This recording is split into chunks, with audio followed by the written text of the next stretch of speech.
Chairperson, as I stand to speak on the budget of financial year 2020-21, I would be failing in my duty if I do not thank Honorable Prime Minister, whose vision has guided the budget, and Honorable Finance Minister, who has worked extremely hard to present this budget which addresses the needs and concerns of the common man.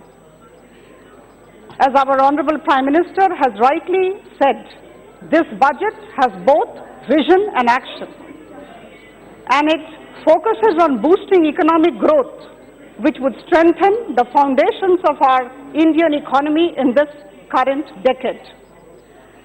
Madam Chairperson, I would say with all conviction at my command that this particular budget is an extraordinary reflection of the balance between intent and content, vision and provision. When we read this budget, about 6 major sectors and 24 key areas come to mind. Against the backdrop of the current economic scenario, this particular budget will definitely facilitate investment, spur consumption growth, give a push to infrastructure projects, give a fillip to agriculture and rural development, strengthen social sector interventions which would go a long way in bringing relief to the poor, the needy and the vulnerable of the country. This is an age of technology, and we are all aware of the fact, Madam Chairperson, that the emerging technologies like blockchain, 3D printing, artificial intelligence, quantum computing, etc., have evolved and encompassed all aspects of our day-to-day existence. And I'm extremely glad to inform this august House that this particular budget has recognized this and is all out to leverage the technologies for the benefit of society, for the benefit of common man.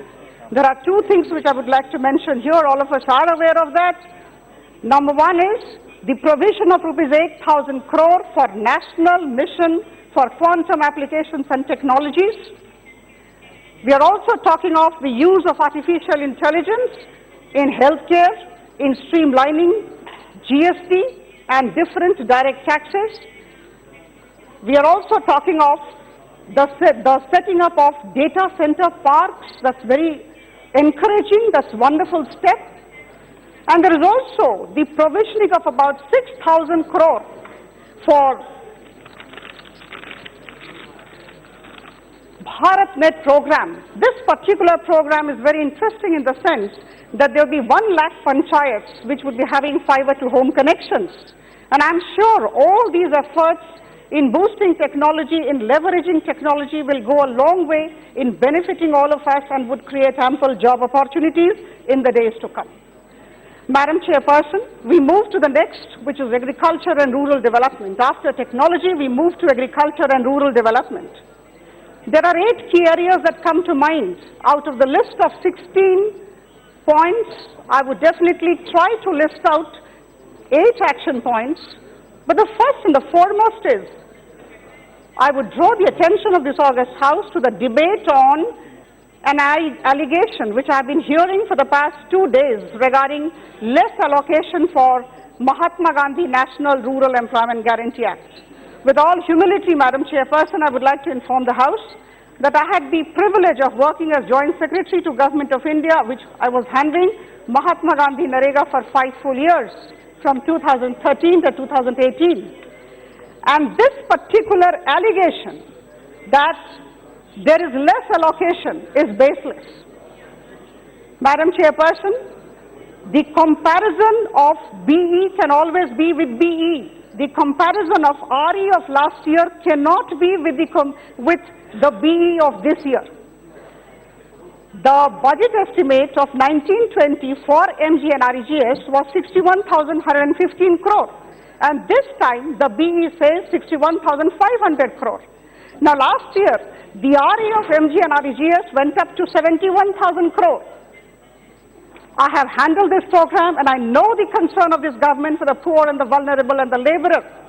Whenever there has been need for money, This is a demand-driven program, MG and RGS, and whenever there has been need for money or wages, government has come up and government has chipped in a lot of funds for actually meeting the wages. From 61,115 crore last year, it went up to 71,000 crore, and this government being so very considerate for the needs of the poor, there is no reason why we should believe that this government will not come up again if the demand is there on the ground, again at the RE stage. So my dear friends on the right, let us all compare apples with apples. Let's not compare apples with oranges. We have to compare B with B. We cannot compare B with RE. That's the whole point. Now, number two, of course, I would like to mention, as far as agriculture and rural development is concerned, a very major step that the government has planned through this budget.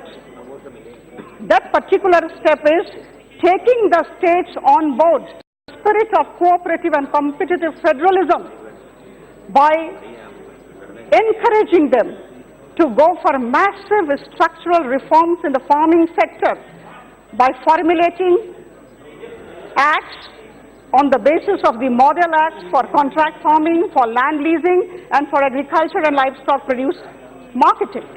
These reforms have been pending for long, Madam Chairperson, and these are done. There would be tremendous employment generation in the farming sector, and many of the long-standing problems of the farmers would be solved.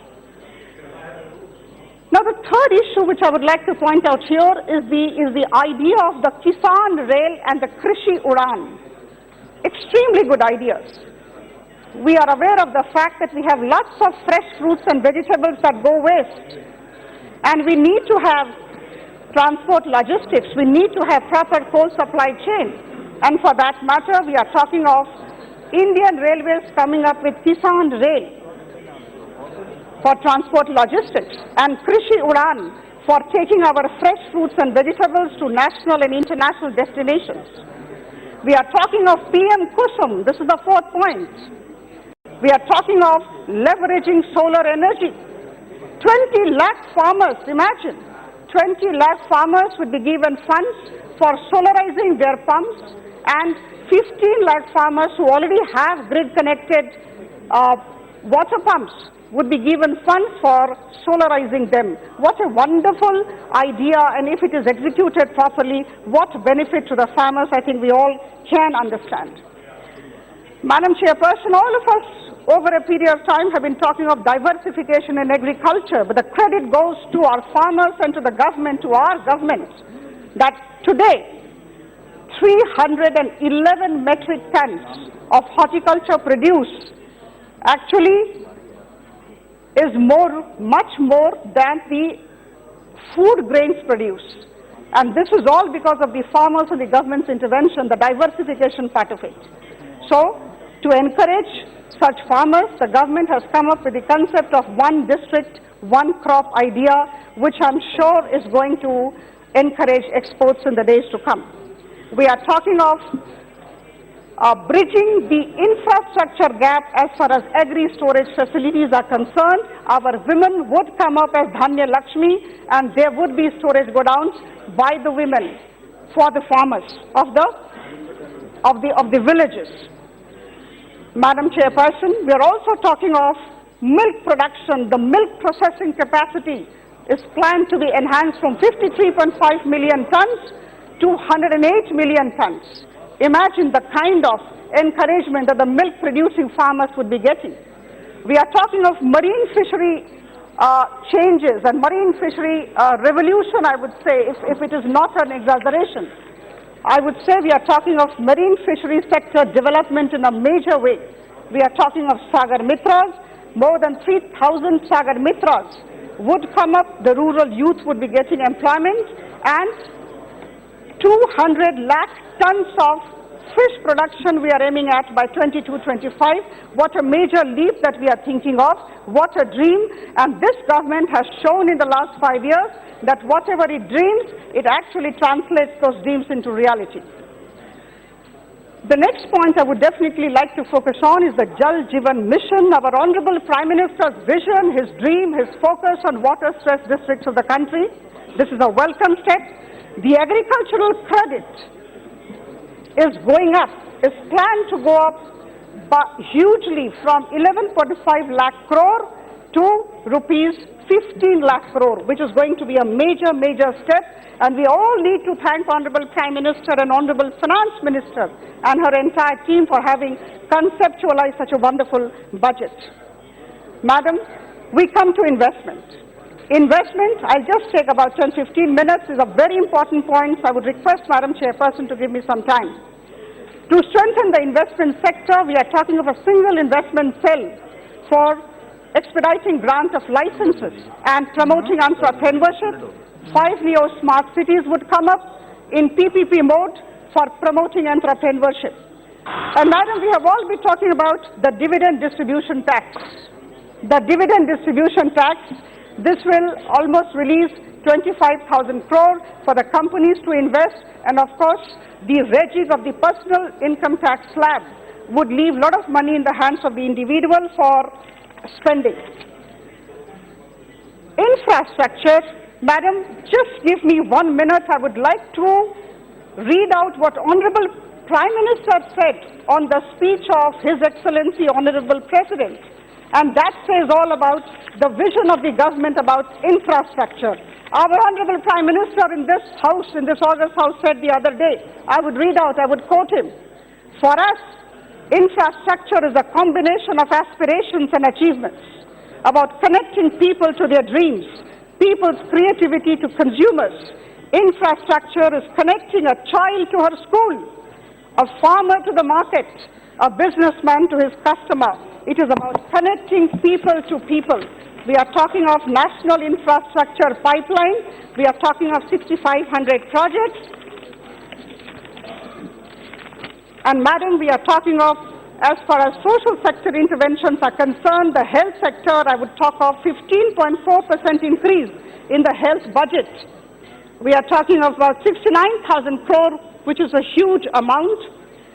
The Jan Aushadhi Kendras will have 2,000 medicines from this year with about 300 surgical equipments, water leap. Urban local bodies will provide internships and degree-level online education programs will be started by institutions who rank within top 100 in the National Institutional Ranking Framework. Madam, just 1 minute. Madam Chairperson, just 1 minute I will take. I would like to inform this August House, if we really read the budget carefully, if we think about the work that this government has done in the last 5 years and the kind of vision that our Honorable Prime Minister has, I would definitely say that we have moved from a regime of policy paralysis to a regime of policy action. We have moved from policy of scams to a policy where the government is trying to provide a transparent government. And Madam, as I conclude, I am reminded of the words of ex-US President Barack Obama. He had said, our budget is not just a series of numbers on a page. It is the embodiment of the value of a nation. And this particular budget which was presented is the embodiment of our values. We are trying to care for our society, supporting innovation, building good human resources.